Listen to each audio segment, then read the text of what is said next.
ज्यावेळेस जमीन ओली असते त्यावेळेस शेताची मशागत ही जास्त करू नये. त्याच्या मागचं विज्ञान जर बघायला गेलं तर कारण काय आहे की आता बेमोसमी पाऊस होत आहे. आपल्याला जमिनीची मशागत करायला वेळ नाही भेटला. आता अनेक शेतकरी काय करतात, थोडं जर ऑप्स आला की लगेच ट्रॅक्टर बनवणार, जमिनीला फुर्र करणार, एकदम त्याला ढासळून टाकणार. अशा वेळेस काय होतं, हे जे मातीचे कण आहेत ना, आपल्या महाराष्ट्रामध्ये जवळपास 70 ते 80% काळ्या मातीची म्हणजे ब्लॅक कॉटन सॉईल आहे. ह्या सॉईलची जी कॅपॅसिटी थोडं जरा जवळ आहे.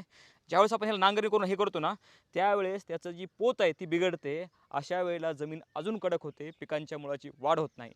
मला माहिती आहे हा काळ कधीच नव्हता आला, पण आपल्याला अशा वेळेस काय करायचं आहे, फक्त एक हलकी पलटी करायची आणि डायरेक्ट पेरणी यंत्रानं आपल्याला बियाणं पेरायचं आहे. आपण जर डोकं लावलं जास्त आणि अजून जास्त तुम्हाला वाटेल की तण येईल, उगवल का नाही, त्याच्या नादामध्ये तुम्ही जमीन खराब करत आहात. लक्षात घ्या, काही होणार नाही. स्वतःवर विश्वास ठेवा आणि विज्ञानावर विश्वास ठेवा, ते महत्त्वाचं आहे.